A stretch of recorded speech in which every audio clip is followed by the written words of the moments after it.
Another good one. Another good one. The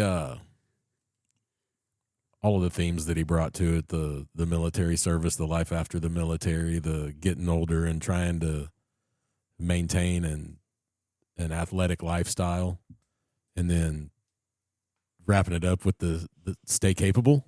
Oh, dude. Stay capable is where it's at. It resonated so much with me, probably more than any other guest we've had. You need us to make you a shirt, like real fast for it? 100%. Okay. I want the first Rash one guard. off the Rash guard. guard. Oh, Stay capable rash Rash guard. There we guards. go. That'd be How about badass. that? Stay capable rash guards. Yeah. Sell Yeah. the shit out of those to the old guys. 100%. We'll have to let him know about that. Well, I mean, there's something to be said about state. Like, I'm not as old as Get capable. anybody. The kid here is like, it's like I could like stay handy capable. It's like I could get more better capable. yeah. Like, you know what I mean? Like I can, and then certainly like it's motivating to stay there once you get there. Is when you surround yourself with people like that, it's hard not to want to do better and be better and maintain. You know what I mean? Yeah. It's like nobody wants to be the lazy or the fat tub of shit friend in the group. You know what I mean? Nobody wants to be the weakest link. Yeah. Dude, one thing I will say about our friend group that we had before this versus where we're at now, this has brought more people into our circle.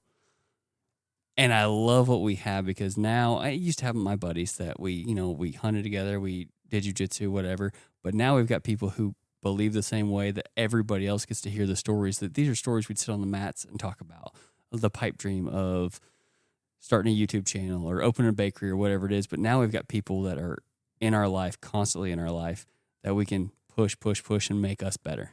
Something that I was thinking about today is as Coach Mike's episode got shared around a lot, and then I started getting messages about people wanting to come on and talk with us. And a lot of it's the local BJJ community that, that's where we're getting most of our exposure at this point is through jiu-jitsu. But what it's doing is bringing people on, and we're getting to know people better. Like we sit and bullshit with Matt. Every time we go to jiu-jitsu, we jack around. Good to see you, It's that surface level fuck stuff, around though. a little bit, but it's surface level. And now he gets to come down. We get to have him come in and sit down with us, and we get to know him better. But then, as the audience grows and more people in the local jiu-jitsu community listen to this, like we all get to know each other better through this, and I think that's really fucking cool. Yeah, like I have a completely different perspective on Matt now after sitting down and talking with him tonight than knowing him on a surface level for the last year and a half. 100%. It was an awesome conversation. We got off in the weeds a little bit on a few things, but that's what we do. Yeah, So, we're good at that. Everything works out for a reason. it was perfect. Yep. It was another good one.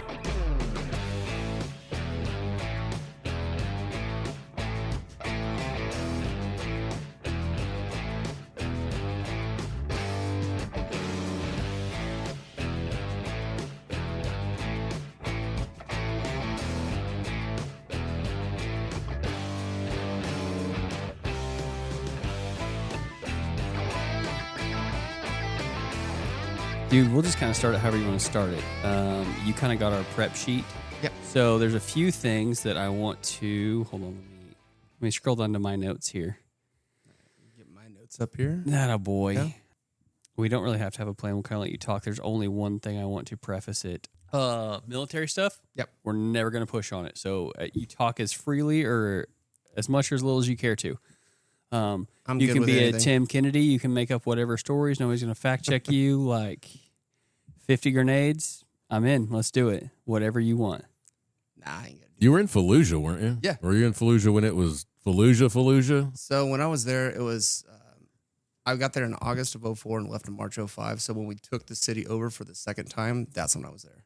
Really? Yeah. So That'd Operation be Phantom interesting. Fury, when we took through the city in 5 days. Yeah. That's going to be probably some wild stories. Yeah. However Hit deep miss, you want to yeah. go into Yeah. it. I mean, we'll get there, but Yeah. if that's not a fucking part of No. your life, I don't know what would be. Yeah, right. No, Yeah. I've got to the point now with talking with psychiatrists and everything, like talking about it helps. Really? So, yeah. Cool. So I don't try to no, I don't want to talk about that. So if somebody has a question, I'm like, yeah, sure, let's go. What you got? Okay. I don't care who Kick her intros off. him. I mean, hell, Colton can intro him because he's How your did- training partner all the time. So Yeah, so you're intro my your training partner. at the gym. I've known you for a little over a year now. Yep. You were I think the first person that I rolled with, and you were like, "Do you know what any of these positions are?" And I said, "No, not really." And then you let me waller all over you and hold you, and proceeded to be very sweet to me. And I that's tried to. one of the reasons that, I kept coming back, was because of, obviously when you start a sport that is joint locks and strangles, and it's super intimidating, but you made me feel welcome. Yeah. And you didn't have like the eye of the tiger and decide to beat up the little boy that just came in that was in fear for his life. So appreciate that. But No worries. I could tell, when we met that you were a pretty good dude, because not a lot of people have the wherewithal or the even care really to show somebody in a sport that's rather violent, the ropes, you know what I mean? Yeah. So, And what's funny about that is, like, I started training in October of 2004, and we met each other about, I think, February-ish of 2005 or 2025. mm-hmm. Yeah. I went way off on that. Yeah, I was like 2024. I was like, Yeah, shit, I was like 2004. I was a white belt for 20 years. No, 2024, October 2024, and then in February of 2025, that's whenever we met. Mm-hmm. So, like, I was just literally, hey, this is what I've learned for the past couple months. Let's see what that can do. Yeah. And it was leaps and bounds of like, there was such a vast difference in knowledge over just a 6-month period. So having you to train with at the gym, honestly, it's super helpful because it's like you get it. You kind of understand the concepts and like what the end game is. So having you as a training partner's been super great, and we're stoked to have you on. There, that's better. Sweet. Just random mic adjustments as we go. Yeah, I got this. That's what editing's for. Yeah, right. That's right. Hell yeah, brother. What? You did really good. I don't ever compliment you enough, Matthew. Did really good on what? Our interview with Mike. I think I only edited like 3 of your ums I didn't out. say anything. Yeah, that was one of those that just took off. Like, I just wanted to listen. That was you and Mike's conversation because there's so much history there. Yeah. It was pointless. I mean, there was nothing for me to interject other than, a few little things here and there. I had something. There was a lot of times I had something I wanted to say, but I thought it went really well. Mike got going and he Yeah. just took off, and I was like, I'm not going to interrupt him. Mm-hmm. Yeah, that was a good podcast to listen to. As soon as you posted in the chat, Laura brought it up, and we listened to it the entire rest of it, like from start to finish. It And was awesome hearing the history of the gym. It was so cool. And it was jealous that you have like the beginning mats of the gym. That's so cool. I'll make you a hell of a deal on them. No, I don't want them. I've got a piece, and he's got the 2 pieces here. So Yeah. do we have all of the original mats? Like, Mhm. is that all there was those 3 little rolls? No, PD has 3 more rolls.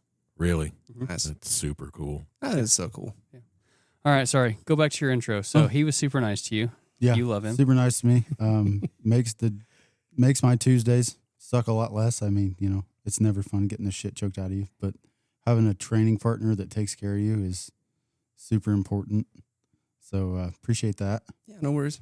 Dude, that is an underrated thing in jiu-jitsu. And I mean, I know we kind of give you the prep of what we're looking for and what to talk about, but these things go wherever. So we might bounce all around. But Yeah, that's fun. that is one of the underrated things at a gym that people... Training partners that take care of you. Yeah, because you Yeah. can go there and you can just go batshit crazy and just train and just spar the whole time you're training or go crazy and try dumb shit. But like once you trust your partner, it's so fun Mhm. Oh, yeah. because you might do the thing like, oh, let me try this. Oh, does that work? Oh, and like you just build that relationship Yeah. that you can only build from spending an hour choking the shit out of somebody. Mm-hmm. Yep, that's exactly how it's going for him and I. Yep. He just kind of lets me, if I'm missing something, he'll be like, "Hey, instead try this," and it does. It makes a world of difference. How about his special tick, the whooshes? Oh, the sound effects? Yeah. It's amazing. They make jujitsu better. Okay, Oh, yeah. it's science. Going to switch to position. And it's perfect. That was spot on. It was absolutely. It's like he's been doing it with him for a year or That so. was Yeah, it's spot almost on. like we've been training. I for got a the little sound while. effects down. All right, dude. Well, that's Colton's intro of you. So tell us about you. So, my name is Matt. I am from Neosho, Missouri. Born and raised here my whole life. In 2003, I graduated and joined the Marine Corps. I served as a combat engineer during that time. In 2004, I hit my first deployment to Iraq, first knowing deployment, and I left in August of 04 or 2004. Yeah, 2004 till March of 2005. That's where I got the dates screwed up. It was the second push we did into Fallujah. So after I came back home, and remind me about a little funny story about meeting somebody there. After I got out of that, didn't deploy again. Back in those days, having forms of anything psychiatric was frowned upon. So post-deployment, they give you a little questionnaire. And one of the things they said was, do you have nightmares? Well, yeah, I had nightmares. And I got diagnosed with combat stress, and I was considered non-deployable instantly. And they pretty much just like let me ride out the rest of my enlistment. It was crap. I hated it. And but still to this day, I would go back. After I got out of the military, I started dealing blackjack, and I fell into that job. I went down to the casino for a security gig, and they're like, well, we don't need any security officers right now, but we need blackjack dealers. It's like, okay, cool. I can count to 21 and learned how to deal blackjack. And I did that for like 17 years. Dadgum. Yep. And it was awesome. I loved every bit of it. And I only quit twice. I quit once to go do private security in 2021. And then I quit for my current job in IT right now.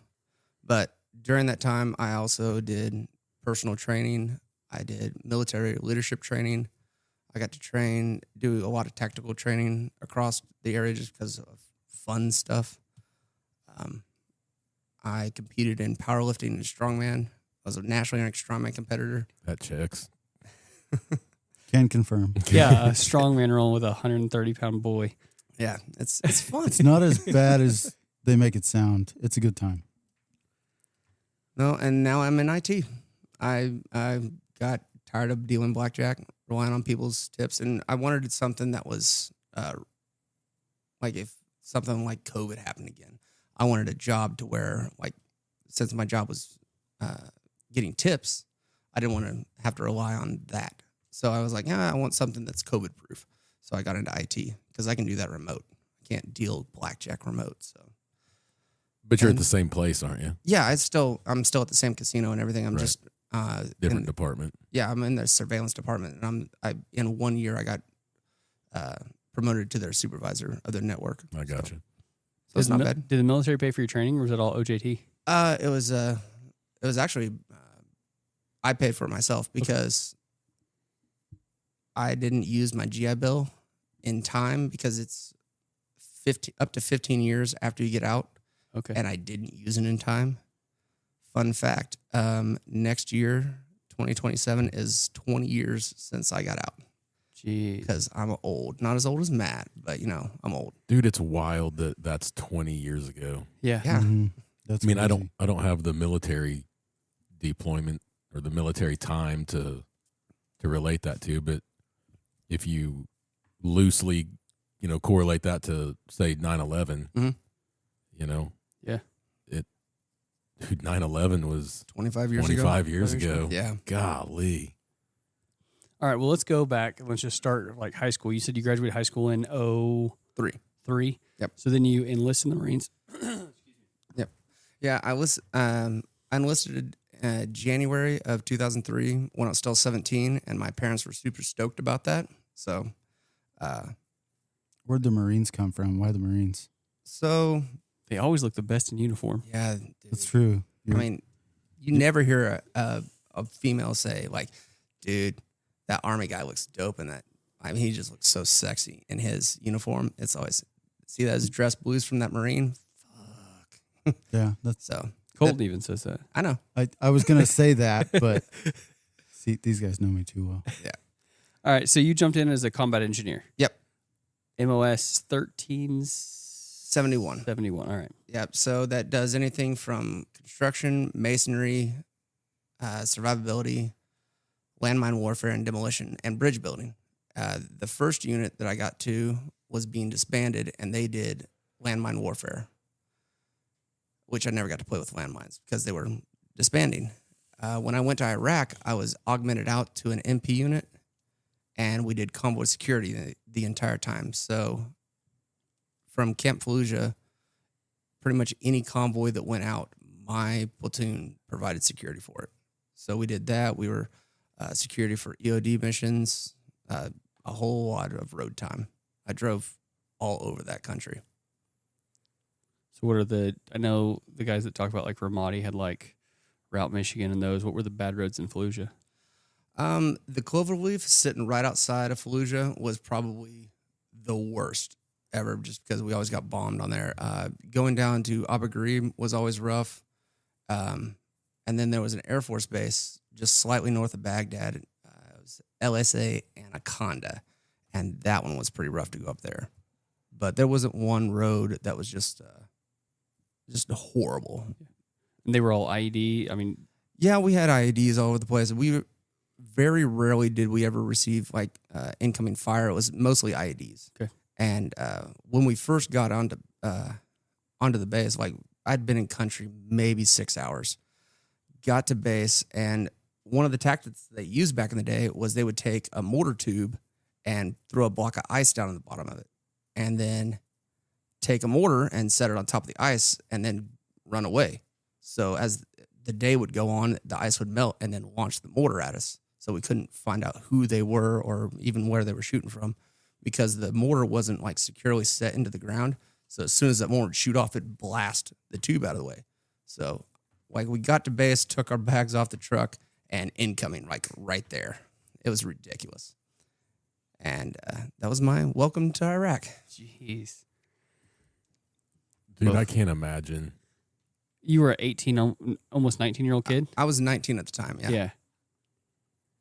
That would be a lot, I feel like, for a 19-year-old to experience. Like, It was stressful for the first few months, and then anytime that like combat ramped up, like in November when Operation Phantom Fury started, which we took over Fallujah, of course, you know, with all that ramping up, it was pretty rough to deal with. But as time went on, you you get used to it. Yeah, you got used to it. Compartmentalize So, and yeah. what have you.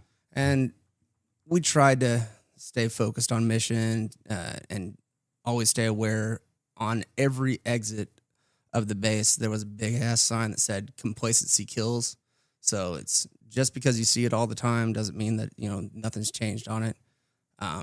There'd be, you know, you'd hear stories about, well, this pile of trash was always there, but they showed up one day and there was more trash added to it, and then they drove by and an IED went off. So we tried to take that to heart whenever we were doing anything. So. I mean, what could you do about that in that situation? Like, if you drive by this same pile of trash every day and then you notice that the pile of trash is larger, what's the appropriate move there?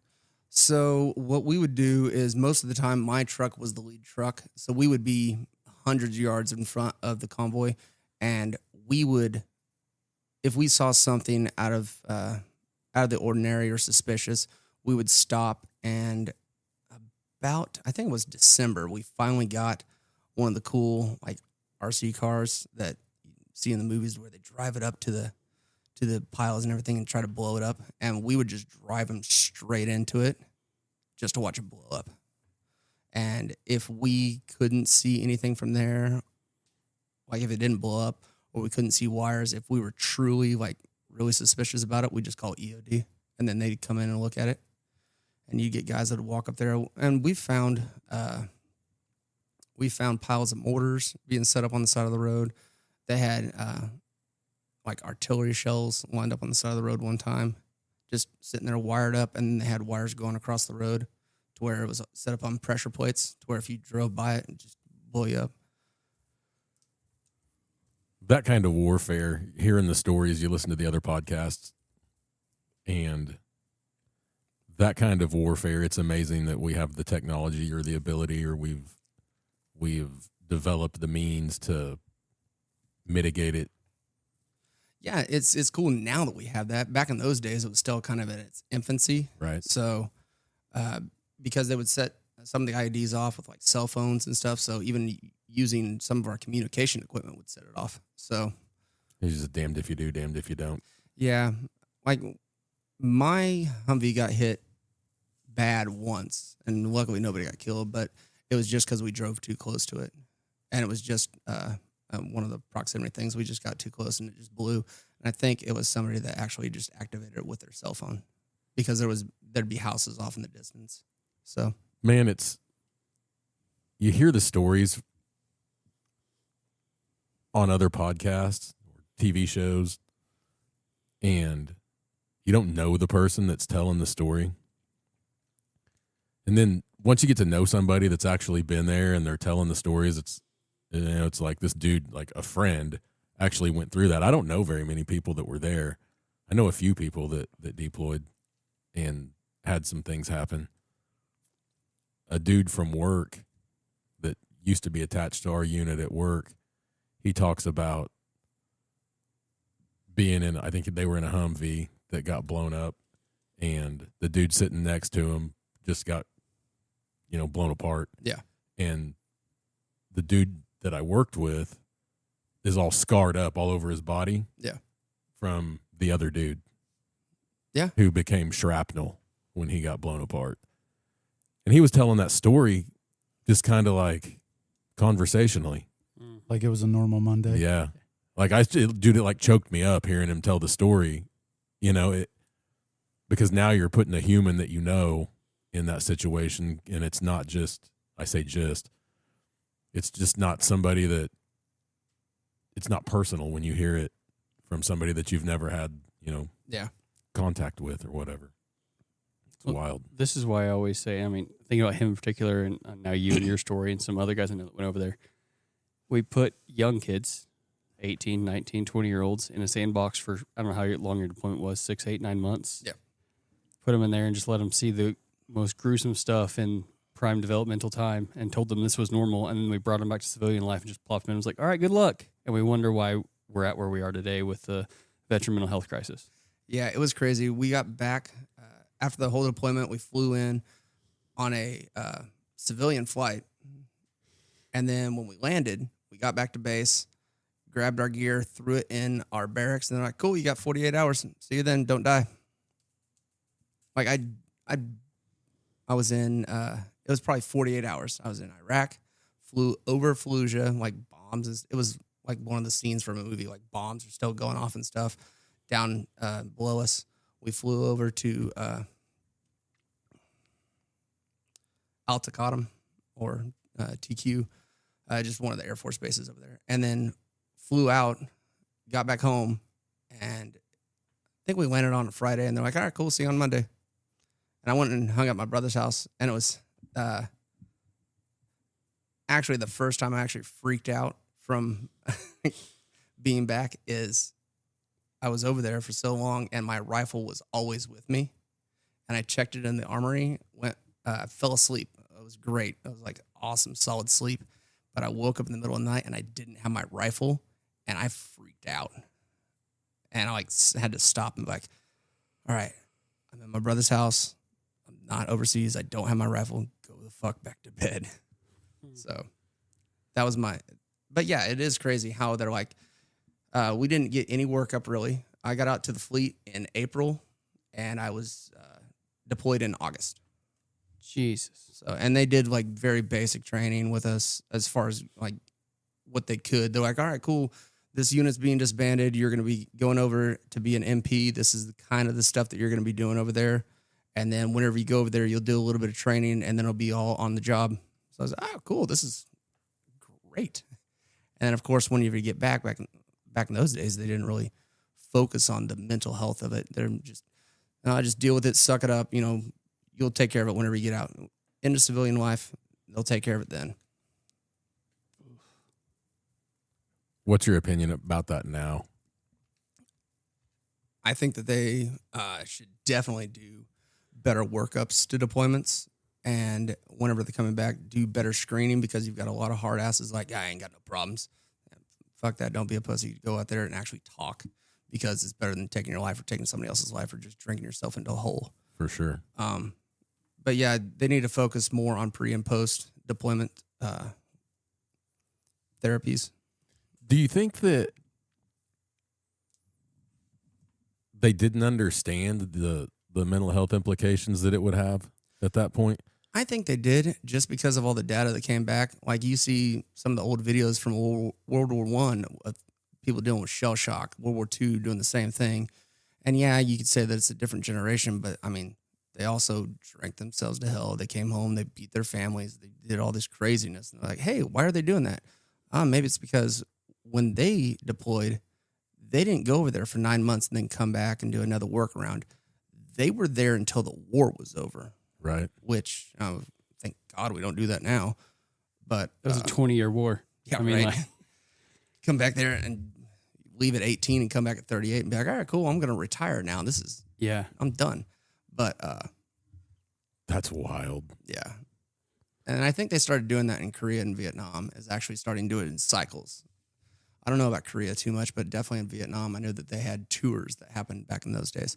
And I think that's one of the reasons, because of the mental health aspect of it, because the whole, like, psychiatry is still kind of in its infancy a little bit. So is modern medicine and everything.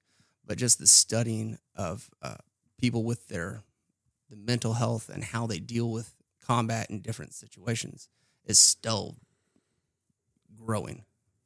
It seems like, and maybe it's our age, that the rest of us that didn't go, we're being exposed to it because of social media, YouTube. There's so much more information and exposure where stories get told.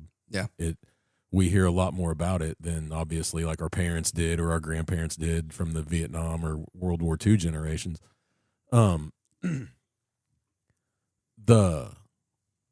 The idea, though, that the government didn't understand what they were sending the younger, I mean, you guys are boys going over there at that point, 18, 19 years old. You see a 18, 19-year-old kid now, they're a fucking kid. Yeah. Oh, yeah. And at that point, you think you're a grown man. I thought I was a grown-ass man when I was 18 or 19 because the law said I was. But just a fucking kid. And the idea that we had already fought major wars and guys come home mentally fucked up from that stuff. They had to have, and you hear things like, dude wakes up in the middle of the night freaking out, or hears a car door slam and freaks out, or, some loud noise freaks him out. Oh, shell shock, like not a big deal. Is the kind of the way they looked at it. Oh, he's got shell shock. No, man. Like, they're fucking mental, they're changed forever. And back in those generations, it was kind of shamed or whatever to try to talk about it. They came back with problems. Yeah. The government knew, and yeah, but those guys came back with problems, but they also had a decompression time. Guys coming back from Vietnam, they were on a boat or something, and they had 30 days with their buddies to figure shit out. That's a talk fair about point. it. Like, there's with the modern age of travel, he had 48 hours from wheels up, getting shot at, to home and asleep at his family's house. Yeah. That's a fair point. There's got to be a better, like a buffer. Yeah, coming down phase, you decompression would think that they would do phase. something like that. Yeah. I don't know, man. It's wild hearing friends tell the stories now. And it's really easy for us to sit back and judge it because we never lived through it. But I mean, like, I've just seen my friends go through it, and like hearing these stories, you feel like there's got to be a better way to do it. And there probably is now. But hell, like I said, we've been at war like this for 20-something years now. Yeah. Yeah. Well, maybe they'll figure this shit out one day. Maybe. Maybe it's just cheaper to do it the other way. So, how did you settle into civilian life after that? So my first year that I got out, I worked a lot of odd jobs. I worked at Orscheln's as a shelf stocker, just to be like, you know what, it's something. I don't want to do anything hard.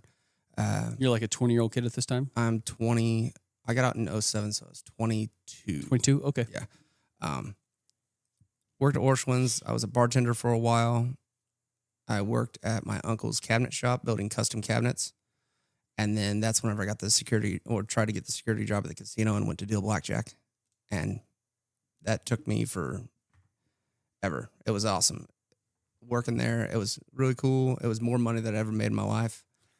Like in the military, I was maybe making 30-something thousand just because everything was paid for, and all the minimum wage jobs, even bartending, I wasn't really making much. But whenever I started doing blackjack, it was easy to make $1,200 a week.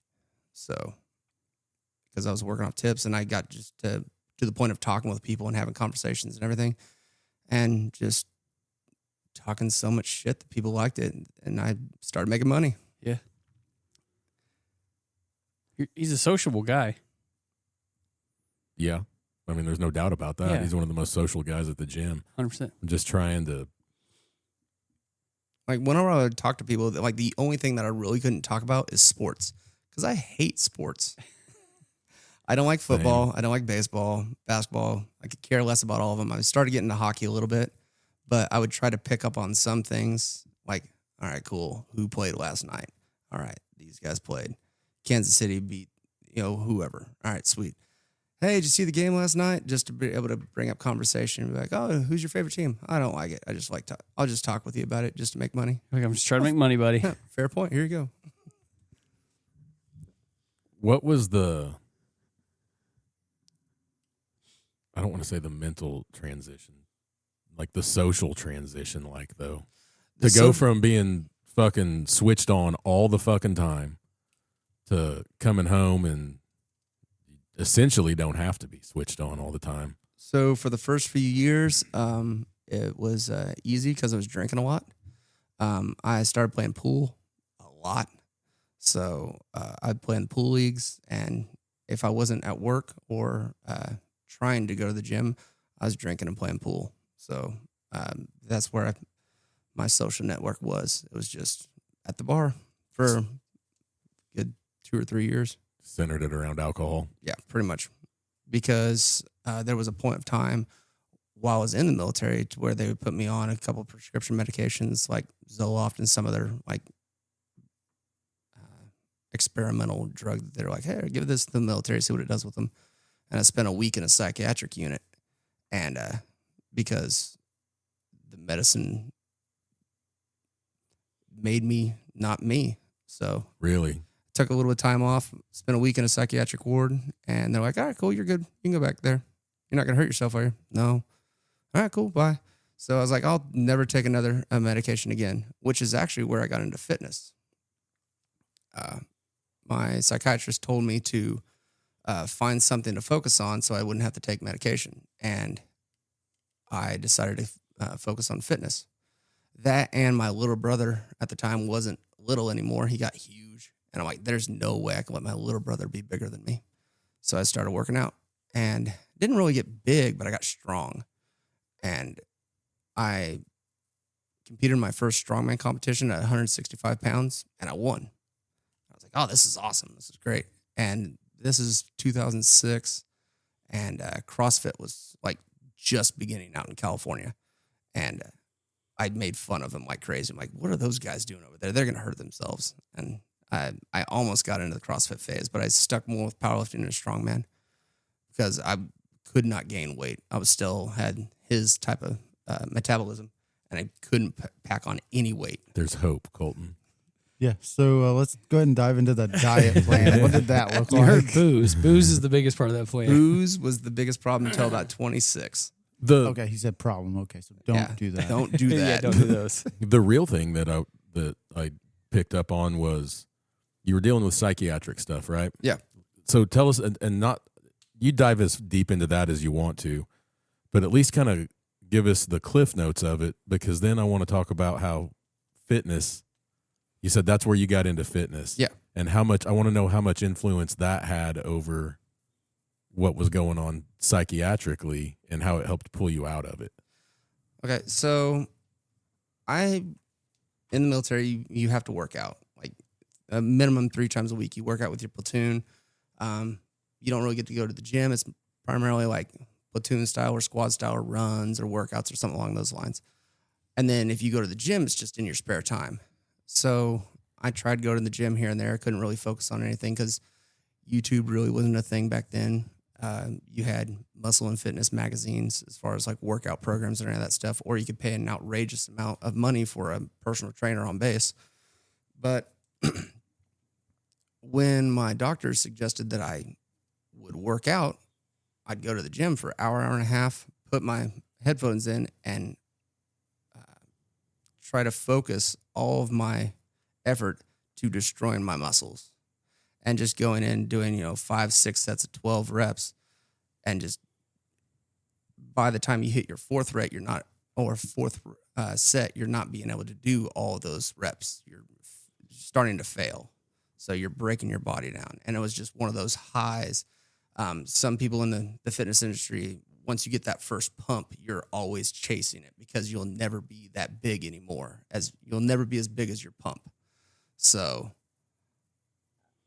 I started focusing on that, and it was great because like you go there, and it's just like jiu-jitsu. It turns off the noise for the rest of the world. Like for that hour, hour and a half, I'm destroying my body, and it's great. It's my form of medication, and I still do that to this day. What kind of psychiatric stuff were you dealing with leading up to that? Like, how bad was that?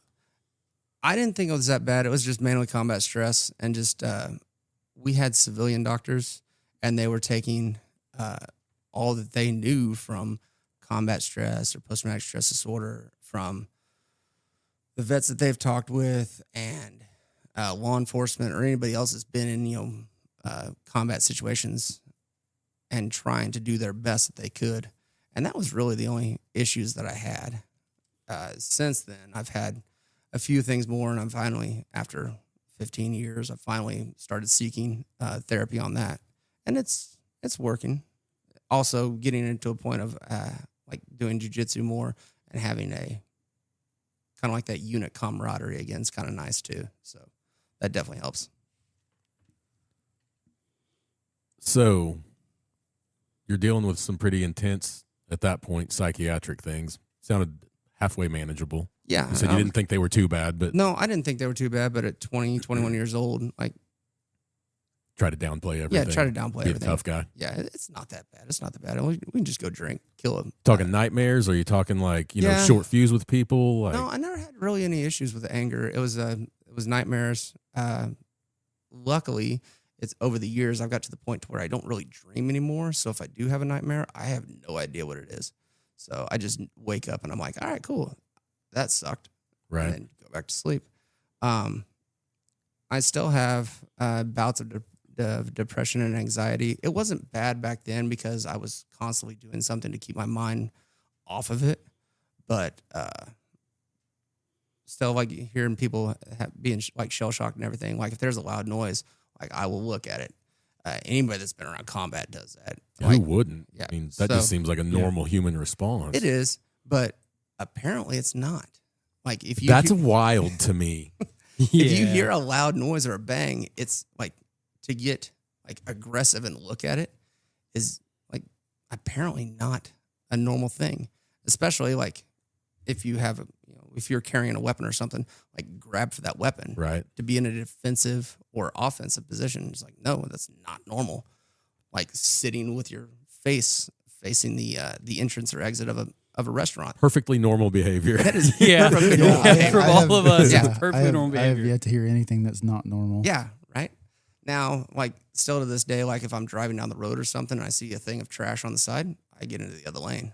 Now that's different Yeah. for sure. Like we don't think about. Yeah, but if anything I had like a that. friend get blown up by it, I probably would do that too. Yeah. It wouldn't even cross my mind.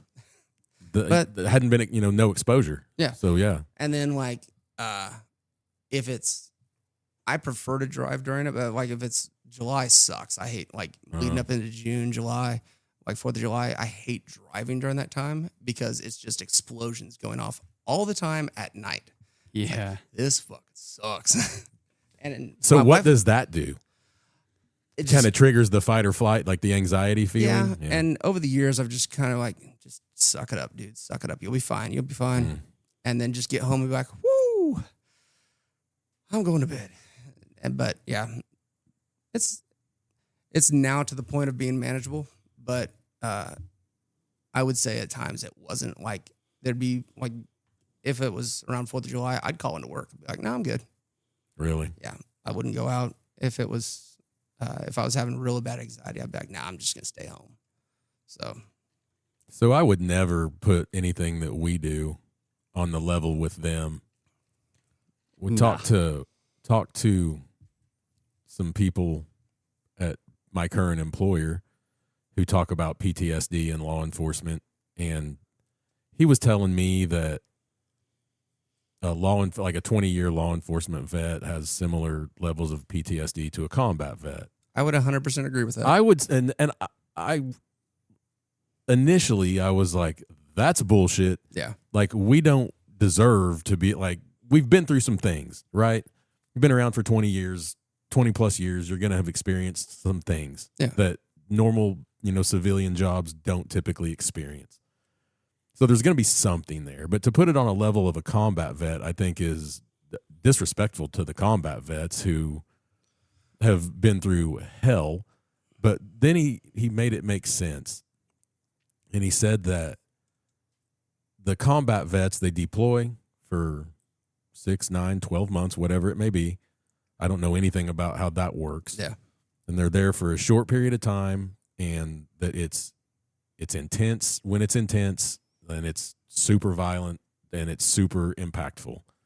And ours is like death by 1,000 cuts, where you work a 12-hour shift, adrenaline's up, things get intense, and then you come back down, and then you go home for 12 hours, and about the time you're coming out of the response to the shit that happened today, you get that 12 hours to decompress, and then you're right back into the fire, and then 12 hours to decompress and back into the fire, a couple more days off, back into the fire. So you're always up, down, up, down, up, down over the course of 20 years, and the accumulation of 12 months of combat versus 20 years of 20 years of just little exposure to it here and there, kind of the death by 1,000 cuts thing. I was like, oh, I guess that kind of makes sense. And the only other little thing I would say, giving cops a little bit of credit, definitely I agree, not on the same level as combat just vets. can't be. Because nobody chucks grenades at me or actively shoots at me. But we have that weird thing where when we walk out in public and I'm with my family and I see people that I've arrested, I'm like, oh, that's the stress. That's probably the most stress, because I don't stop cars now anymore. That's probably the most stress for me, is being out in public and trying to make sure that my wife and my kid can create distance if they need to. Yeah. Mm-hmm. Yeah, I would definitely say in some areas, I would say that there's some law enforcement that has more combat experience than your stereotypical combat veteran, because for the whole GWAT veterans, you might have people that did like 1 deployment, 2 deployments, and like we didn't see combat all the time. Now, granted, we'd go out on missions and there was that constant threat, but there's also the constant threat for a patrolman. Anytime he pulls over a car, especially in this area, he can get shot. Or say he was working in a bigger city. Like, there's always that threat. And with them doing it every day and having, 1-2 days off a week, maybe picking up some overtime, like, they could definitely get into it. Now, granted, like with us, we'd go out there, and the longest mission I ever had was 36 hours straight. And we drove... Of just sustained combat? Or that total mission? Total mission. Okay. It was actually during the push we did into Fallujah. We went into Fallujah. We dropped off supplies, held security at this area, got shot at, packed up, drove north up to Ramadi, dropped some stuff off there, got shot at through there, came back down, resupplied, drove down to Abu Ghraib and Baghdad, came back up, and then finally stopped. And it was just constant adrenaline dump. And we would have, back in those days, they had those Starbucks double shots, and I had a flat of those under my chair at all times. So I would either be driving or the A gunner for the guy up in there in the turret. And I would just reach under my seat while I was driving, crack one and go, and be like, all right, cool, let's just keep going. I can't fall asleep. Ugh. So those, those are rough situations. But yeah, I would definitely say in some instances, there's definitely cops out there that have more combat experience than your stereotypical. I mean, you hear guys that if they want to be truthful about their combat experience will say, a guy I listened to is like, I did 2 tours in Afghanistan. I never drew my weapon. Yeah. But then he had another one where it was just like 6 months of just all out fucking chaos all the time.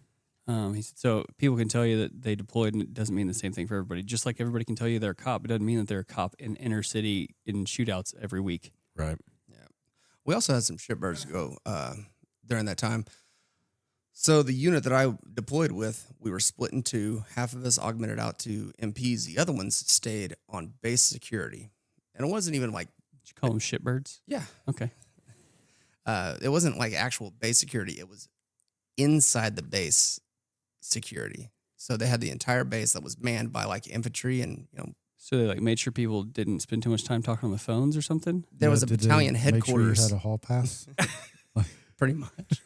There was a battalion headquarters and they guarded that. So within an area surrounded by all these Marines, they guarded that area. I know one of those guys that did that. And these guys actually halfway through their deployment got to go down to Kuwait for R&R.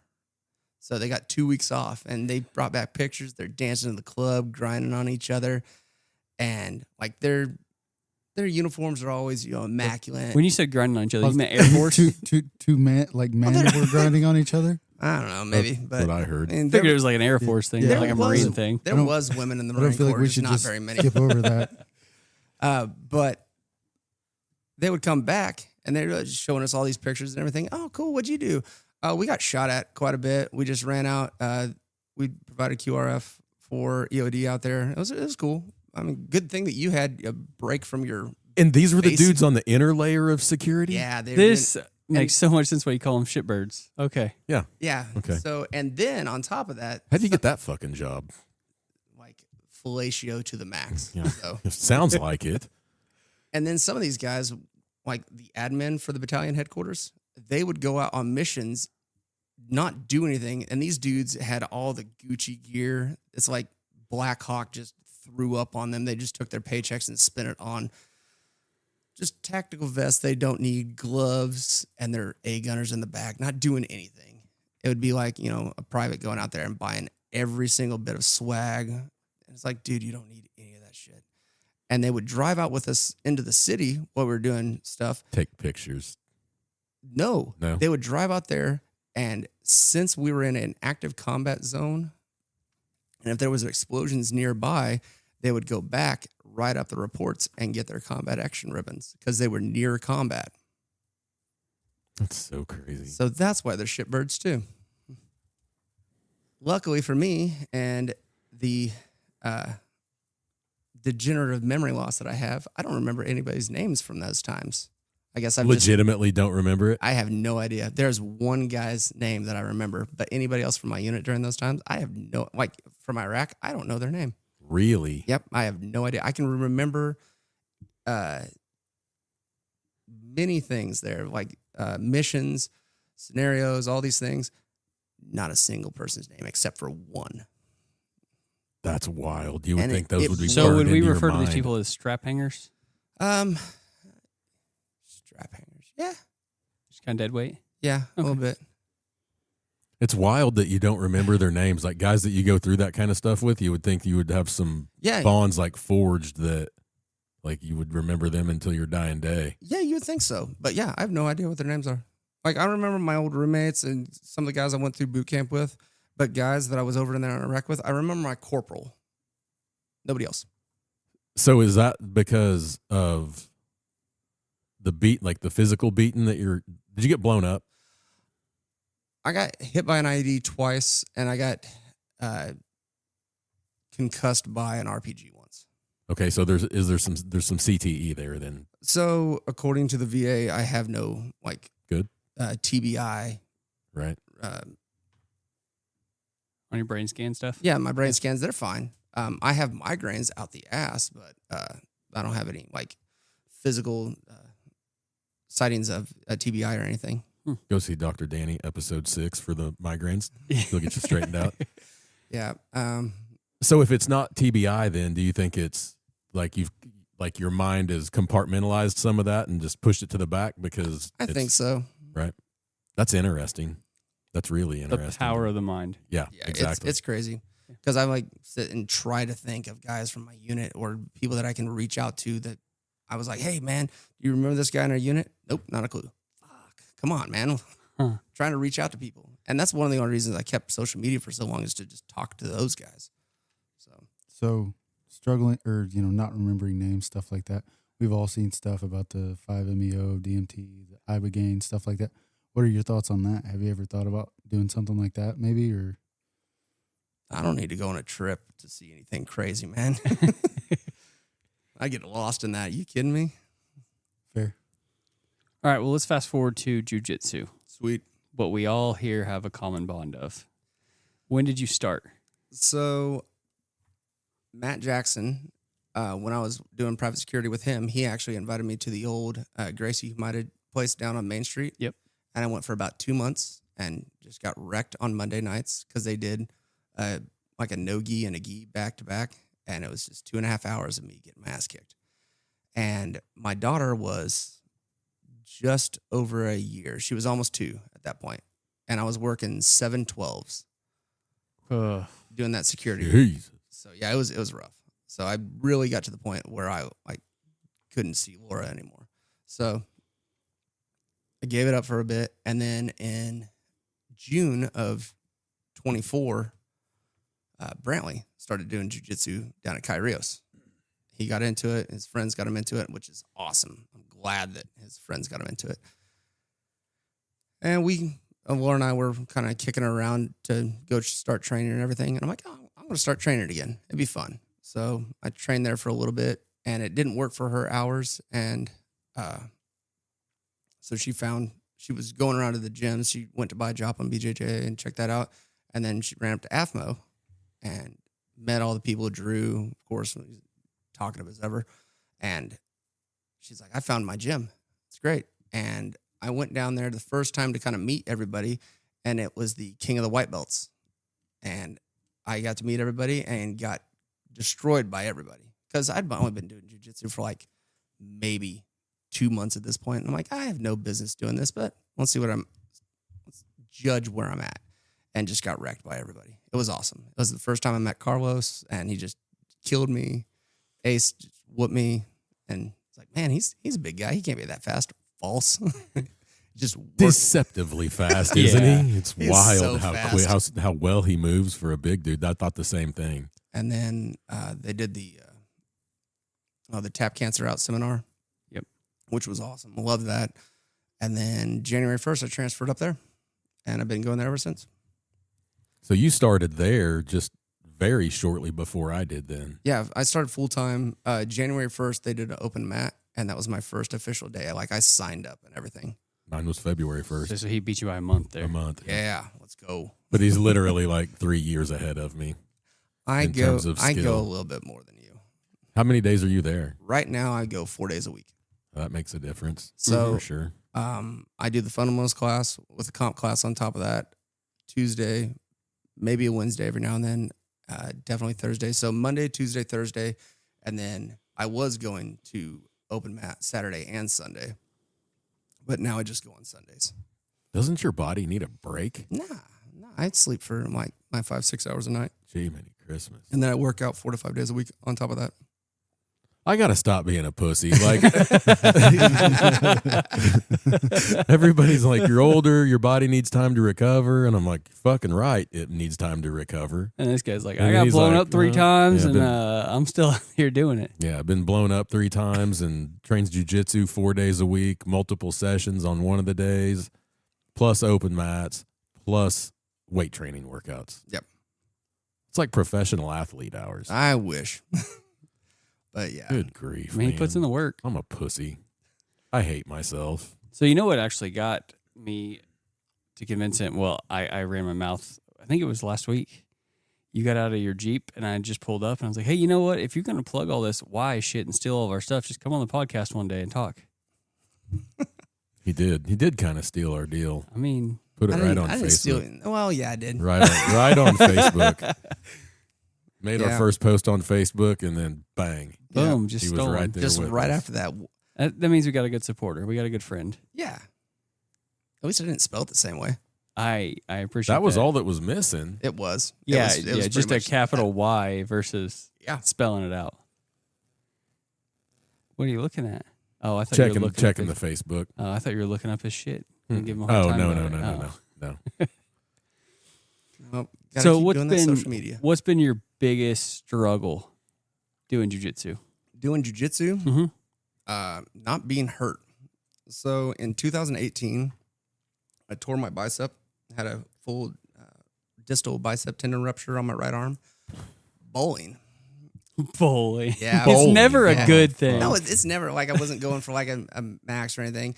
At that point in time, I was still doing strongman. I was trying to go set a national record. I had got to the point to where I could overhead press 315 pounds God. at 198 pounds. And at the time, I think the national record was 300. So I was like, I got this. And I went on a date, and I was maybe halfway through the round and just straight shot and just snapped it right in half. And I'm like, What the? it sounded like a shotgun going off. Did it ball up on your shoulder? Yeah, it balled up, and I was like, I knew it instantly what happened. And I told my date, I'm like, hey, I gotta go to the emergency room. I gotta go. Oof. But getting hurt like that definitely makes you put that in airplane mode so it stops vibrating. Getting hurt like that, like anytime anybody goes to rip an arm bar or something, I'm like, hey, let's calm down on that. My left shoulder's been causing me some issues. Anytime anybody goes for my knees or legs or anything, I'm like, nah, I don't do that for shit. I go for the defense of it, but I try to stay away from actually do anything with it. So that's probably my biggest struggles. And then just remembering everything. Yeah. Is they teach us, 30 different techniques. It's like, cool, I need 5. Yeah. So that's why I try to focus like on sweeps. I try to focus on my scissor sweep because it's one I really enjoy. fantastic. And I can spam. It goes. It's real really good. Yeah, it goes real good. I think Yeah. everybody here has been scissors foot by you. Yeah. Yep. But that way I can focus on just doing that and different iterations of that. So if like a standard scissor sweep doesn't go, I can push out the leg. I can transfer over to something else and just work off of that. And then getting to another position. So cool, I sweep. I'm in mount. What do I do from here? That's actually my worst position because I don't know very many submissions from mount. Liar. No, I transfer to other positions and then choke you out. You start the process pretty early. Yeah. In mount. I'm kind of the same way with mount. Like mount is a terrible position for me. I know what happened. I mean, I know as soon as I get to mount, I brace to be trapped and rolled because that's the next thing that's going to happen about as soon as I get mount is I'm going to get swept. It's horrible. So I've been trying to get to the habit of if I've got a hold of somebody's like behind their neck or something to try to grab a hold of their neck and pull them off to the side and then brace out that way. So instead of sitting just straight in front of them with my forearm directly in front of me, I pull it off to one side so I can have a frame sitting out that far, and then I can post with my other arm. What an idea. It also takes the head off The balance. head out Yeah. of alignment. Yeah, that was from the Marigali seminar that I remember like 2 things from. Just, hey, white belt stuff. I can remember that. Got it. So what's jiu-jitsu been for you in terms of fitness and health and fitness and mental health even? So for fitness, it's been amazing. I went in there. I was still kind of doing some strongman stuff. I thought I was in good shape, and my cardio was just trash. Like I would go in there and almost throw up every single night I was going. And then it finally got to the point to where I was getting better with it. But every match that I've lost at a competition has been because of my cardio and conditioning. Really? Yeah, like you can watch the videos of me doing it, and because I don't post those, and I just die. I kind of give up because I'm just gassed. And it's my second or third match. I went with Dan from Joplin, BJJ, and the first round I did pretty decent on points, and then just died. And then he rightfully just destroyed me. But working on my conditioning and everything has definitely helped out a lot, but that's been a long road. And going to comp classes definitely helped out with that. What are you doing for conditioning outside of jiu-jitsu? I do a lot of HIIT training, so I'll do like 20, 30 seconds of hard work and then 10 to 15 seconds rest. A lot of assault bike, rowing machines, sprints, stuff along those lines. Jump rope work. there's an app. It's what is it? Juggernaut BJJ, and they do some really good training for it. Ian said Ian's done it before, and he vouches for it. It's great. It's a phenomenal program. Might look into that. Yeah. Now I think it's like 20 something a month, but I mean, it's a great program. My cardio has obviously gotten better just dropping weight, but it's only going to do so much. I mean, I'm not carrying the load around anymore, but I've got to do more stuff to, target the improvement in cardio. What's it like for mental health? Mental health, it's amazing. Like, I go in there if I've got issues with the day, if I'm not feeling like the best, I can go in there, see my friends, just yak away, have fun. And then whenever I actually go to roll, like for that 6 minutes, I'm not thinking about anything else except don't die. It's jiu-jitsu is such a cool thing. On the surface, it's just a martial art. It's a bunch of dude in pajamas hugging each other. It's so easy to make fun of, right? Yeah. I mean, we make fun of it amongst ourselves. I feel right? so judged when we're sitting there and those guys walk past the From, like, the glass fire and they just kind of, department or and they just kind of whatever, like glancing like, don't you? I got so many fire department things to say. Don't you do it? Yep. And you hear all of the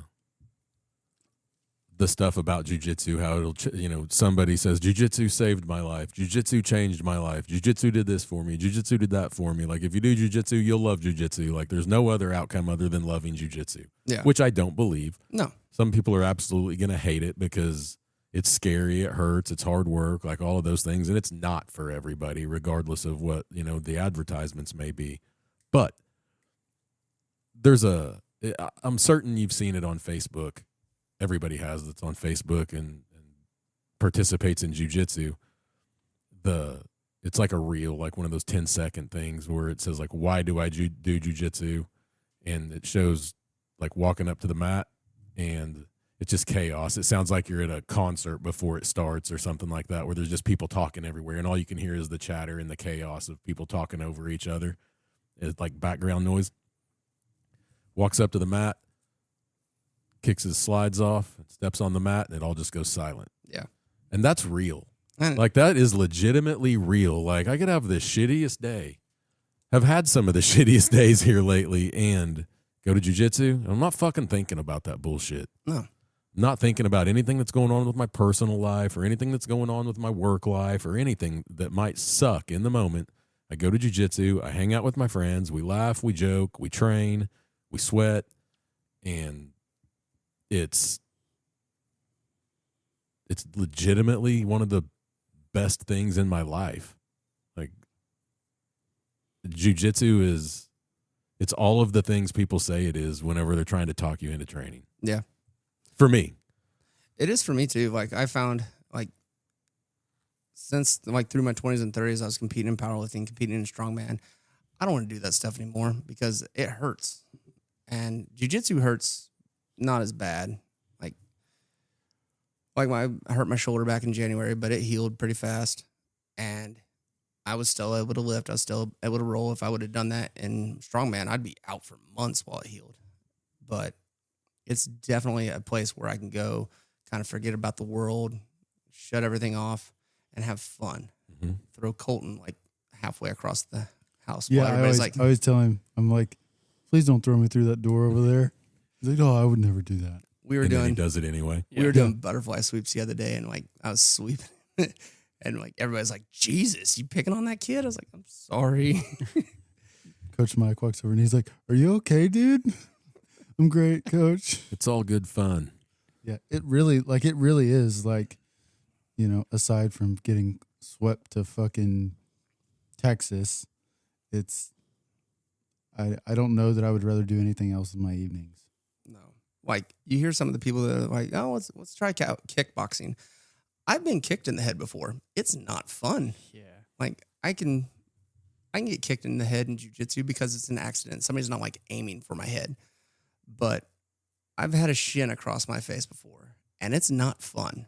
And I don't want to ever do that again. So kickboxing is definitely out. I'm kind of the same way. I have interest in learning a little bit of the striking arts at just a basic level. Yeah. But as far as like really doing the deep dive into any of them, I just would stick with jiu-jitsu. I just love jiu-jitsu. But I think, I love combat sport. Yeah. mixed martial arts would be my favorite. Dude, I've been hitting the head so many times I don't want it anymore. Well, I'm in that boat with you. Not that I've been hitting the head so many times, but I don't like getting punched in the fucking face. It hurts. Like, I don't want to get punched in the nose. You know, no, not for me so much.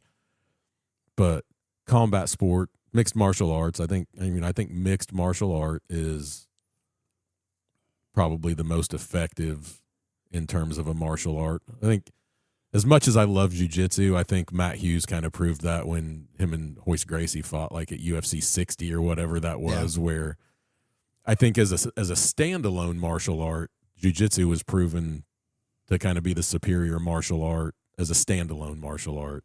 Jiu-jitsu versus karate, jiu-jitsu versus boxing, taekwondo, you know, pick one. But then when you're able to mix, you know, take the best of the best, you know, aspects of each martial art and combine it into, call it its own martial art, mixed martial art, like you have a superior system. Oh, yeah.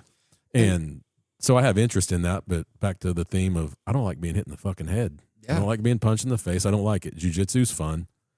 And, you know, that's what I would stick with for sure as far as diving, you know, doing the deep dive into any one of them. The only thing that I would probably try to pick up on the side is judo, just for takedowns. Just for the takedowns? Yeah.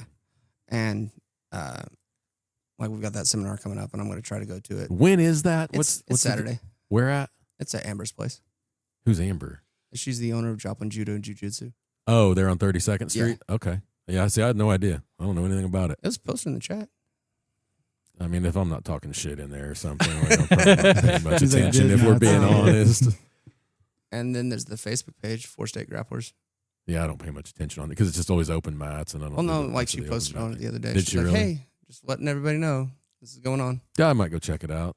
I think it was probably a bad time for her to do it just because it's Memorial Day weekend. But it's also the same day as the New Breed tournament. Mm-hmm. And I'm not going to do that tournament. So, like, Laura's going to do the takedown tournament, and Brantley's not going to compete. So I'm probably just going to compete in June. So I'll probably go do that. It'll probably be a pretty low-key seminar with being Memorial Weekend and that's what I was thinking too. Comp elsewhere. People are going to be either at Comp or at the lake or something. Yeah.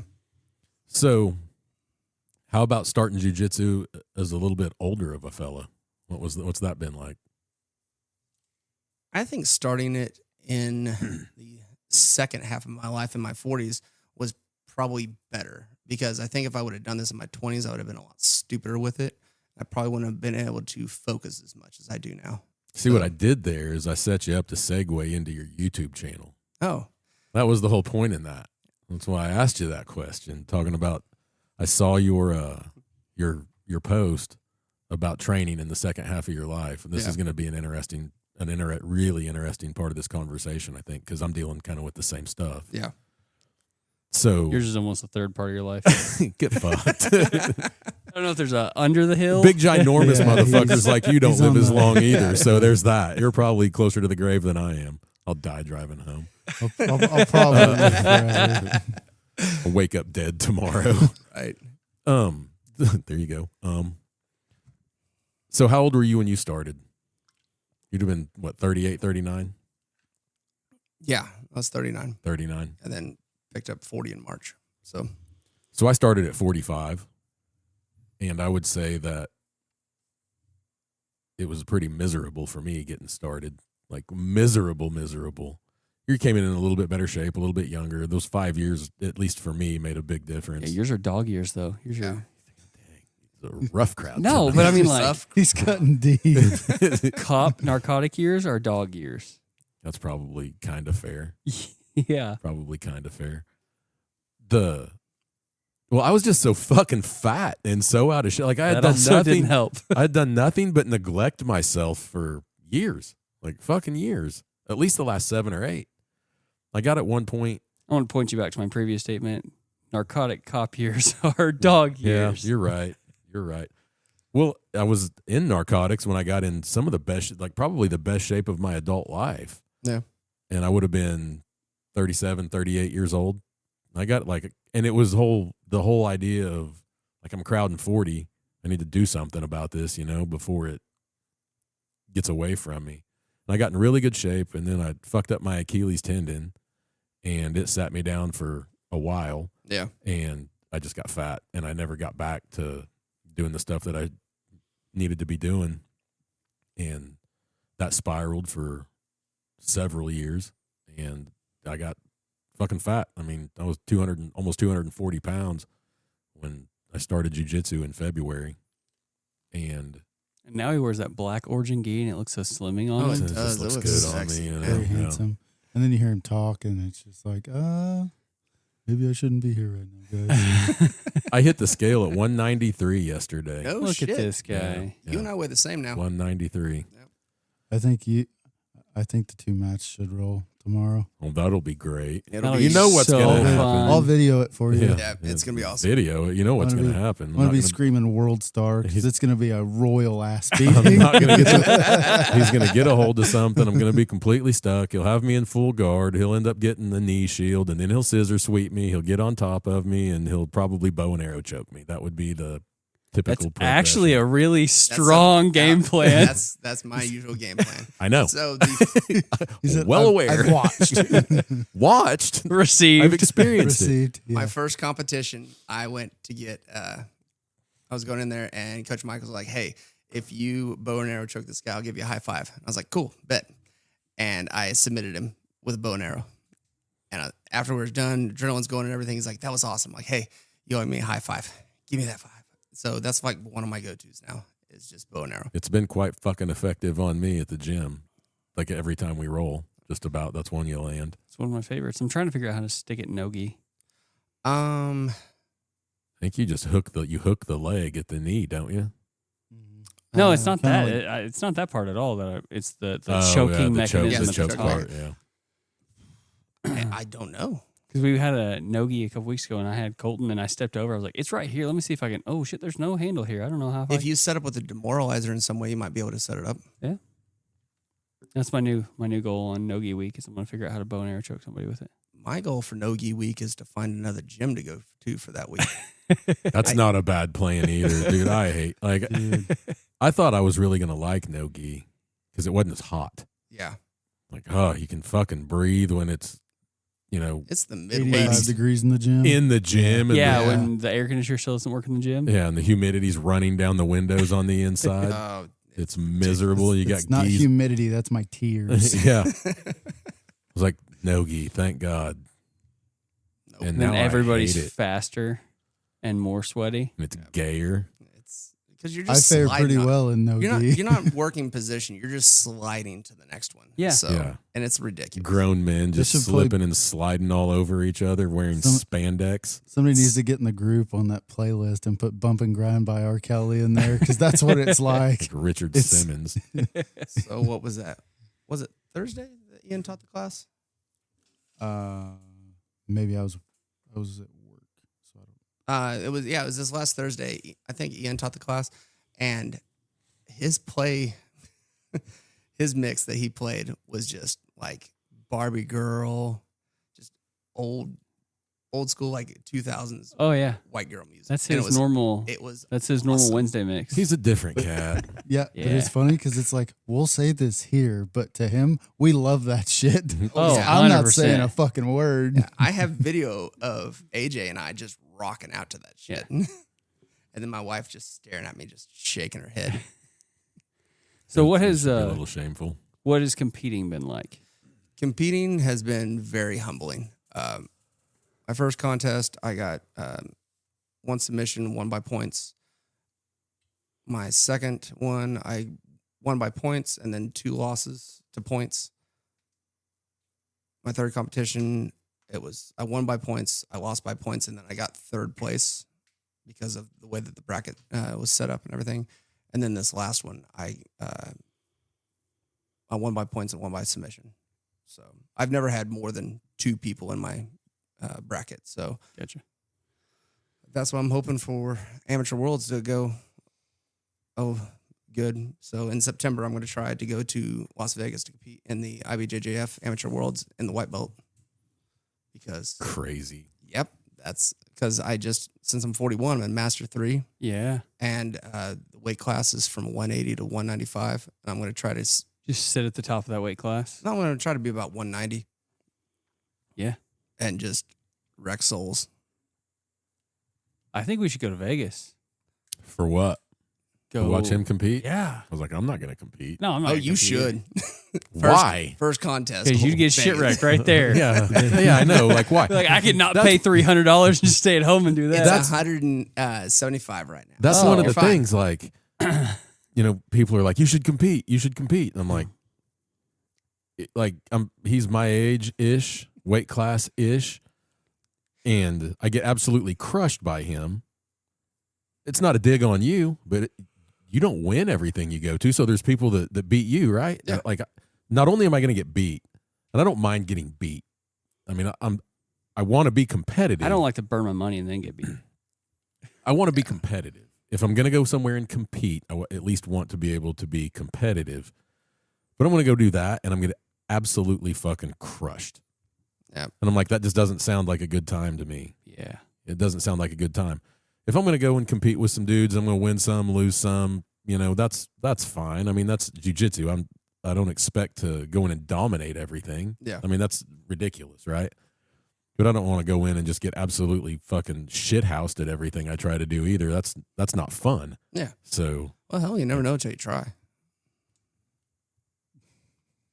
Just do it, man. You'll be all right. yeah, he's like, just do it. Yeah. Just tell me which one you're going to be at. I'll be there. Yeah. I'll sign up the next day. Yeah. Sounds fun. No, I don't know. Probably not. I actually, I compete in like the seniors, executive, the 40+ divisions and everything. I'm actually thinking about dropping down a weight class just to have more fights Really?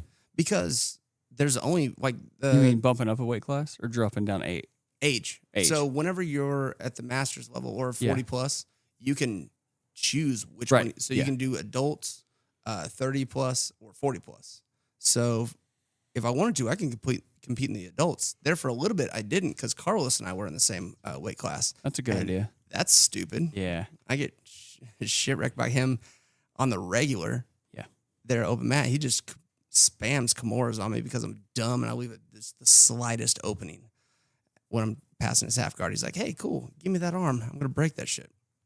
So I don't need to have him in competition mode doing that to me. Yeah. That's fun times at open mat. So The thing about competition that is somewhat appealing to me, like we talk about, like if I were to compete at a tournament that you were in, but I am 6 years older than you, so I probably would be technically in a different category than you. No, we'd be in the same category. So- Yeah, fuck it, I'm not going. Like, so IBJJF. Fuck, I shouldn't have stayed. I'm out. That answers that. Let's see, IBJJF, they break theirs down. I think it's like 4 or 5 years Mm-hmm.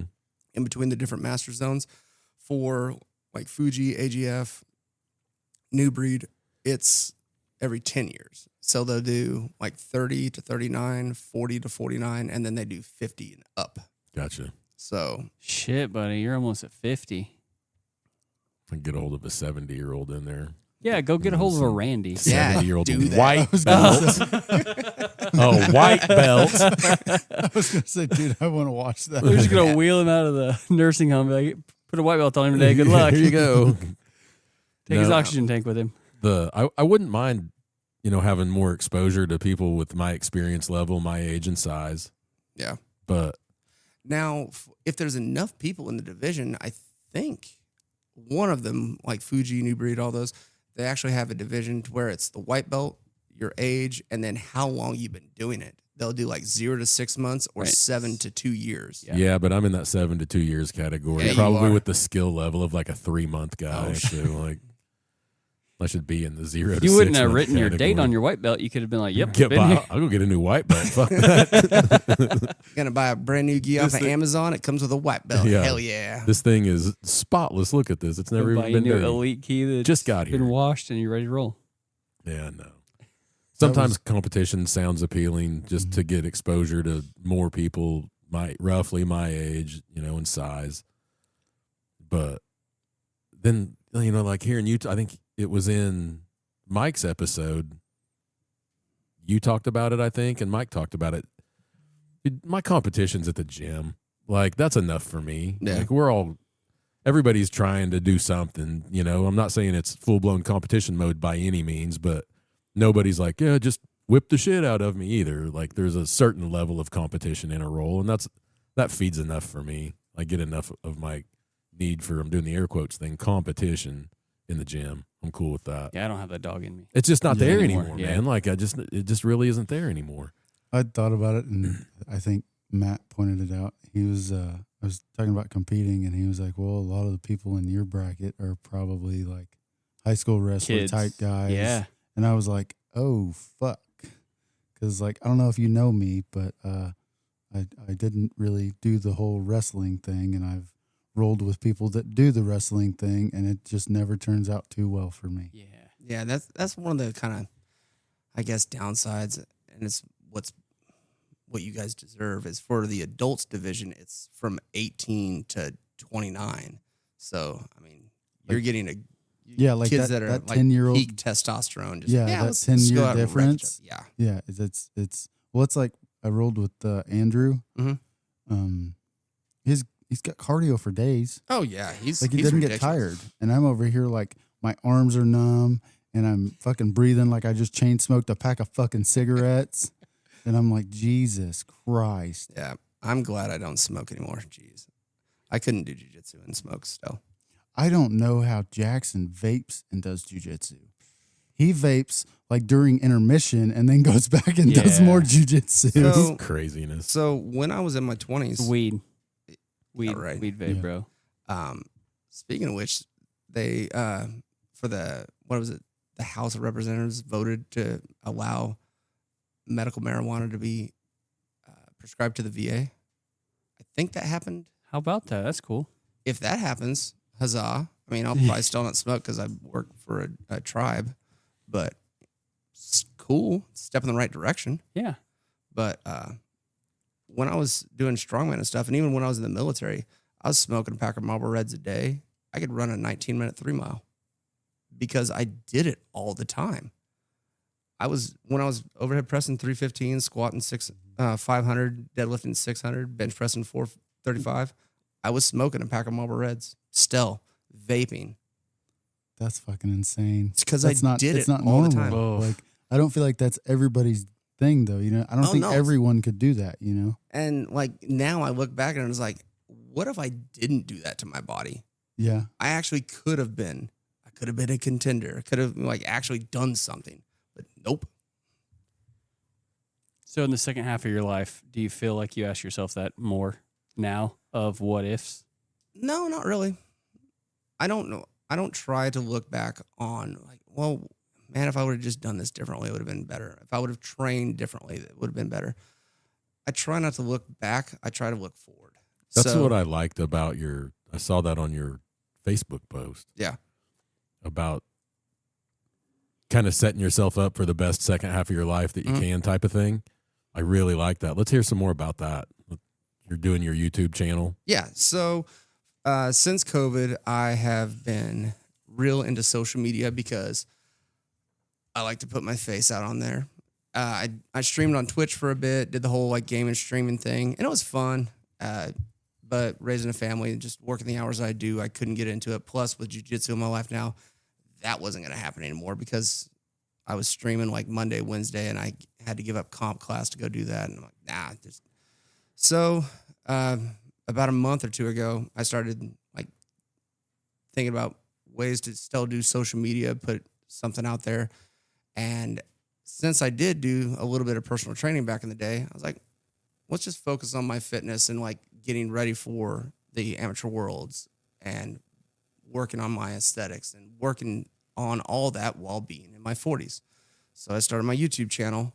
It's just my name, Matt Hay, and it's really stupid. The handle for it is Hey, it's Matt Hay, because It's catchy. it's corny and I love it. And it's just semi-motivational. It's kind of like a Sam Sulek style, just in the car, driving there at 5:30 in the morning to the gym. I talk about the things that I'm doing, just kind of piecing together, getting used to the creating YouTube videos, because before with doing stuff with social media, it was always live. So it's just like this right here. I was just talking and just making stuff on the fly. I had a little outline of what I was doing. And now I actually have to like semi-script it out and decide on what my weekly things are going to be. And then I can take that whole video, bust it down into anywhere from 8 to 12 minutes, and then I can take all of that and make short form content. So I can still get out there on YouTube, Shorts, TikTok, Instagram Reels, and just do all that. But with my channel, I want to focus on fitness, nutrition, the kind of the psychology of the second half of the life, and not just be like, you're the second half of your life, you got to start buckling down. Is the motto of my channel is just to stay capable. Like, I don't need to be like a tier 1 operator. I don't need to be world's strongest man. I don't need to be IBJJF pro. I need to be able to take care of my family. I need to be able to not depend on another man to protect my family, to protect me. I need to be able to, in my 50s, play with my kids when they're, 18, 20 years old. So that's what my channel is being built on. The whole stay capable thing, I saw that. I think it was a hashtag or something like that on your post. It's going to go viral one day. I really, really like it because that's a really similar thing for me with starting jiu-jitsu at 40, losing weight, trying to get stronger. Like, we're kind of on the same journey there. Yeah. I was 45 when I really settled into this, but 40 for me was 40 was a tough one. Was it hard for you, or was it just like another birthday It's type just of thing? another Dude, birthday. it fucking sucked for me, and I didn't think that it would. But 40 was like mentally tough on me because I had the realization, like, I'm almost certainly on the back nine of life, right? Not ideally, but Trent's like, yeah, dude. For sure. Like, At least hole probably, 16. Yeah, you're maybe probably 17. on. Yeah, you're probably. Hey, you're putting on 17 right now. Oh, fuck. Let's just hope You're we can't laughing put now, but then when something happens and I stroke out at a young age, you're going to be like, I shouldn't have made all those fucking jokes. Hey, at least Kinda at least feel you lost shitty some about it weight now. so I can be a pallbearer. Yeah. At least I'll be able to pick your big ass up. Rough. Jeez. It's a tough night in here. So 40 was tough on me, and it was the realization that, like, I'm on the second half of life more than likely, and things that I hadn't accomplished yet that I thought I would have accomplished by now, and how much time do I really have left to accomplish some of those things. And then in the last year or so, I've really buckled down on trying to really tighten up on health and fitness, jiu-jitsu. And a lot of that has been because of work, like what I do for a living. I've always, I retire ideally in about 8.5 years, something like that. And you see a lot of it. You probably saw some of it in the military, guys that were about done. They just kind of gave up. Oh, yeah. Like they're kind of retired on duty. They're just waiting to go. And you see a lot of that in law enforcement too. Guys that they get fat, they get old, they get out of shape. And I'm never going to be a dude at a desk like that. My career hasn't taken that path. I'm going to be probably one of the dudes out on the grind until I hang it up. And the thing for me has been at 55, the day I walk out the door, I still don't want to be, even though I'm the oldest guy there, I don't want to be a walkthrough for the biggest stud we have at our department. Yeah.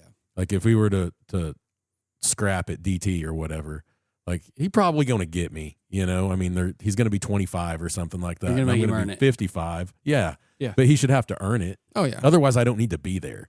So I've put big focus into staying capable. Yeah. I love that tagline that you came up with, and it's going to do something. Like if you continue posting and really, really push that stay capable thing, dude, that's merch. Oh, we're going to steal the shit out of that. Oh, yeah. Yeah. Well, I mean, like, we're going to post it on ours. It's only 100%. fair, right? yeah. No, I love it. I fucking love it. No, But I mean, like, I love Greg Anderson. Mhm. He has a phenomenal podcast. He's out there row west right now. He's leaving Seattle, rowing to Maui. Oh, yeah. So that's but his big deal at his Checkmate gym is no one's coming to save you. Mhm. Yeah. Very much the same thing as this. We're just staying capable. Mhm. You brought in a Aristotle quote. It is a shame for a man to grow old without seeing the beauty and strength of which his body is capable. And, like, I'm not an old man. I'm still in my 40s. Like, I posted a video. Like, my first video on my channel was, like an old man workout with an old man. and it was just me working out, and like kind of the intro to my channel. And somebody commented on there, how old even are you? You don't even look that old. I'm like, I'm in my 40s. Back when I was a kid, I was like 40. That's fucking old. So Yeah. And now I'm 40, and I'm like, I'm old, but I'm actually not that old. Like if I look, especially in today's day and age, people are growing, or not growing, but getting to that point where they're surviving up to 100, 110. Like 100 years old is common now. Back when we were kids, it wasn't. It was like, oh shit, somebody lived to 100, 102. That's crazy. And now it's like, oh, these people are living to 100. Not just like movie stars, just like people. I think there's still a World War II veteran that's still alive, and he's like 114, 115. Oh. And he's my spirit animal. He smokes cigars all day, drinks bourbon, and he's a bad motherfucker. He's a little black dude. Yeah. Dude, he's so cool.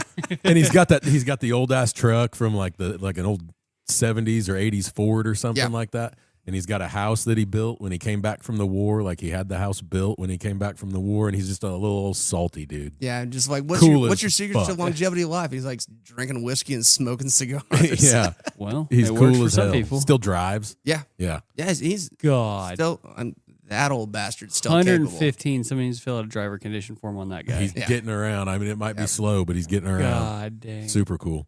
But yeah, I try to look at it as, I'm not old, but I'm not young either. So I have to look at things differently, like my workouts. I have to train differently than I did, 10 years ago, 20 years ago. But I'm also training for different things than I am.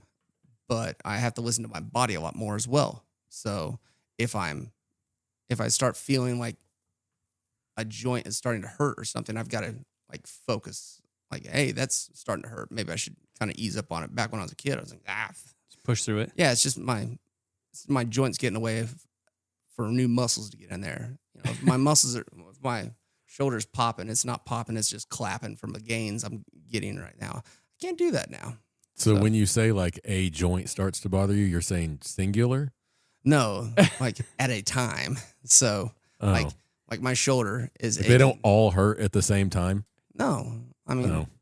for you they do because you're ancient, but no, but like my hip, I spend a lot of time working on my mobility now. So before I do jiu-jitsu, I stretch a lot. So like I work my hips, I work my my wrists real bad because I'm starting to develop like these little cysts in my wrist right now, and just never happened before, but now they're there. So I try to take care of my wrists, my neck, definitely both of my shoulders. My left one's got a little bit of an issue with it, but my right one, I've got to have good shoulders for everything I do. Yep. So just trying to listen to my body more. So what's that look like? Because I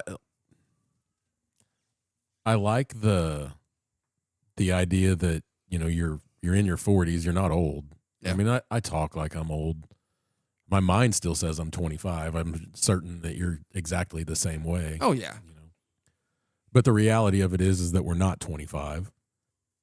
I wake up sore a lot of days. Like joints hurt. My back will hurt in the mornings. My shoulders hurt all the fucking time. Yeah. So training is way different for me, at 45 than it was at 25. How do you navigate that? Because like we're not old. Yeah. But our bodies are different than they were. They have been beat up. They have been used up a little bit.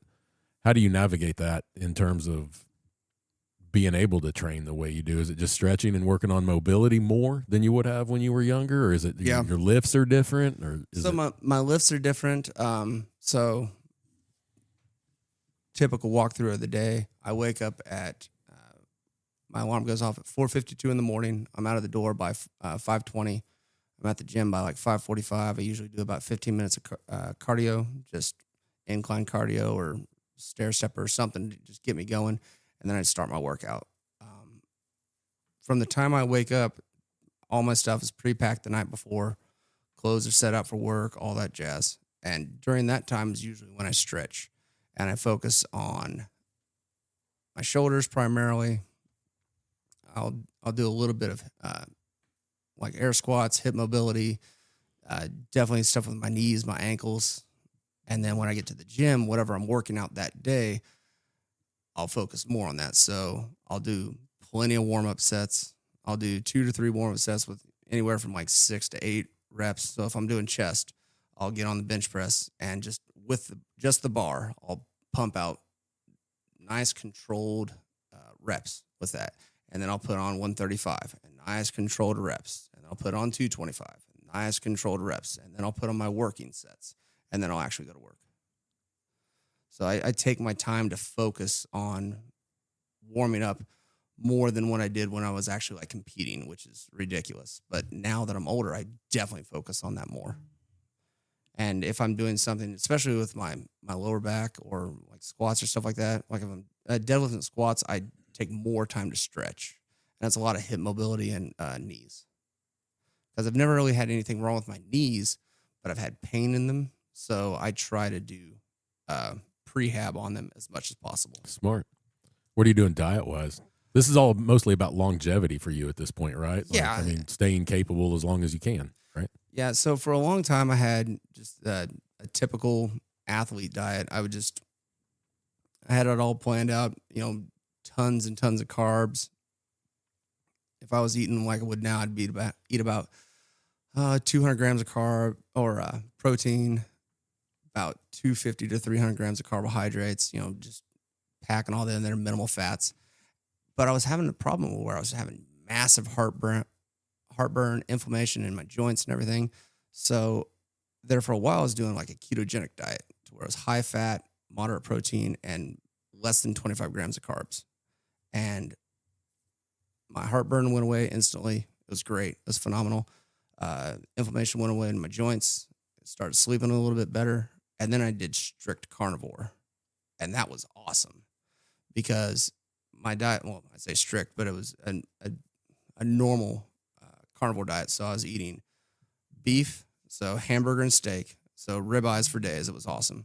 I would get a whole like chuck roll and cut it up into poor man ribeyes, and it was awesome. I'd do that, shrimp, fish, eggs, which is awesome because I got chickens. I'd eat 8-10 eggs a day, eat anywhere from 200 grams of protein a day. I lost 20 pounds in a month, just shredded it. It was ridiculous. So much like I stopped. I'm like, this is ridiculous. I gotta not do this. And now I focus on quality of stuff. I don't buy like organic stuff, but I'll buy my meats. I try to get from like Sam's Club for just cheap cuts of like steak. But for hamburger, I like going to like a local butcher, like J&H Cattle or something, Right. and trying to get it from there. Fruits, very minimal grain. I don't do any pastas or anything like that anymore. I might splurge and go get ramen because I try to still have that mentality of like I'm on a strict diet. The true Marine coming out. Shit, yeah, I gotta get that ramen, man. Dude, they got that ramen place here in town, and we frequent that at least once a month, and it's amazing. But if you're gonna follow any form of diet, when I was doing my personal training with people, is the goals that you're going for your physique and everything. You're gonna spend up to 2 hours a day at the gym. The other 22 hours of your day dictates how you're actually going to look. So the food that you put into your body, the amount of sleep that you're getting, and everything, that's that. But if you're not gonna stick to a diet, if it's so restrictive on things, you're not gonna stick to it. Yep. So an 80-20 blend of like healthy foods versus like snack foods is a great way to go about it. To where you're 80% very strict with your diet, and then that 20% throughout the week is like, cool, I'm going to eat really good, and then on the way from jiu-jitsu, I'm going to go get a small mint chocolate chip shake from Brahms. Oh, God, that sounds so good. I know, right? You give yourself a little grace to get Yeah. a little sloppy here and there, but to get back on the wagon. Maybe like a medium. No, just small. I don't think you should eat. I'm a any of little that. guy. I'm 5'10", 193, so I don't think people should eat toothpaste in the form of ice cream. you Get out. It was great seeing you today. I'll see you Yeah, tomorrow. everybody here can choke the shit out of you, and we're getting ready to. Like I don't go out and eat awesome throughout the week, and then on the weekends back, cool, I'm going to have a cheat day. I'm going to go order a deep dish cheese with extra cheese from Pizza Hut. That's ridiculous. Just tanks your whole week. Yeah. I might Yeah, do it it. basically works on, weekly averages essentially. I mean, Yeah. you can shit on a whole week in a nasty day. Yeah, because if for people that are following like a ketogenic diet, it takes 3 to 5 days for your body to get in a form of ketosis. So you're denying your body carbs, and whenever you get into ketosis, your body starts burning ketones. So 3 to 5 days, you have say you have that day to where you have 3 or 4 slices of pizza. That's shot, and you've got to go another 3 to 5 days to get your body back down into that. Yeah, I think if I remember right, 50 grams is like the max that you can have for the day. Yeah. And that's it. And what's a standard American diet? Like 250, 300 grams a day, something like that. Mm-hmm. But you're getting carbs? Yep. Standard, like what people normally consume. It's ridiculous. It's crazy. When you think about they're eating French fries and, I'm only supposed to have a 50? So to be in ketosis. Oh, okay. I was like, So- Jesus. So for that particular diet, you're substituting high fat I'm tracking. for the carbohydrates because you're using fat as your energy source instead of I was freaking carbs. out because I was like, dude, I'm almost 175 today. it's a lot. Well, you know what? I worked out I today. keep mine around 100. I'm so happy for Depends you. on the day. Here lately, I've been adding just a little bit more just to see how I feel, and I actually do feel a little bit better. But I also plan it out throughout my day. So like before I go to the gym, I'll have like a rice cake Mm-hmm. and maybe like a couple of dates, and then when I get back from the gym and I'm at work, I eat my first meal, which is like today I had eggs and hamburger, just because it was one of my go-to carnivore meals, just eggs, hamburger, some shredded cheese, shredded Parmesan cheese, sour cream, and like Tabasco sauce. Delicious. It's amazing. Satiating. Oh, it's high protein. All right, high boys. protein. I'm going to try to land this plane because we could sit here and talk about food all day. Yes. But I'm going to Yes, try we to can. land this plane for us. Interesting We've- conversation. It here. is, but we've been going on food for a while now. Getting hungry? Yes. Yeah, I'm kind of getting that way too. Starving. So we have a signature question. Why do you do it? Why do you keep grinding? In the second half of life when shit's tough and you got a wife and kids and a bonus kid and all your stuff going on, why do you keep at it every day? Because I can't stop. Like, I've never been one to just be like, oh, it's getting too hard, I'm just going to stop at it. Like, I've got a wife, I've got a daughter, I've got a stepson, I've got people that look up to me now that rely on me. And like my physical fitness, my jiu-jitsu journey, everything that I do in life, I do it for them, and I just can't stop. Even if I was by myself, I couldn't just be sitting at home doing it. So it's just to keep going. I can get down with that. I can definitely get down with that. So let's take a second. Let's plug all your stuff. I will add it all in the show notes so they can hit it all. But like, what are you on? What's your top trending social that you use? So the handle is Hey, it's Matt Hay. I'm on YouTube, Instagram, and TikTok. And that's the main thing that I'm plugging right now. Yeah. Could plug the wife. Yeah. And everything. But yeah, 100%. Absolutely. Yeah, dude, your Yeah. wife has a banging Yeah. bakery. You should definitely she- plug that. she definitely does. It's amazing. Whisked Away Bakery is the other thing I would like to plug. It's my wife's bakery business, and it's phenomenal. Absolutely incredible. Best cookies. I will use whatever I have to eat those cookies. Cookies, cakes, cupcakes. It's Oh, amazing. God. And it sucks so bad because like whenever she's cooking throughout the week and the weekends, the house smells amazing and I can't eat a fucking one. Ooh. It's like, hey, That would look be at these. tough. There's dozens of cookies. There's amazing cakes. And her artwork on them is getting ridiculous. She is so good and talented. Yeah. She's like, oh, it looks okay. I'm like, shut up. This is like a $500 cake. Yeah. Phenomenal. And she's like, oh, $50. Yeah. Oh, she sold one the other day and she told me how much she sold it for. I was like, what? Yeah.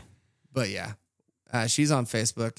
And the thing with her is she is a cottage law bakery, which means that in the state of Missouri, you can do a cottage law bakery to where you can sell certain things without having your kitchen be inspected by the Department of Health and everything. And primarily what she has to do with that is she has to put on there that, this stuff comes from a kitchen that's not inspected by the government. Yeah. So, but other than that, it's amazing. And the other thing that kind of sucks about it too is it's only local stuff. Like she can't like deliver anything over the internet or across state lines. So it's just Missouri. Yeah. But there might be something in the future to where we're looking at a brick and mortar. Hell Really? yeah. That'd be super Good cool. for That'd you be guys. so That's cool. cool. Yeah. So that'd be kind of cool. I love nothing more, and you've got to experience this, Matt, other Matt. I love to watch my friends succeed.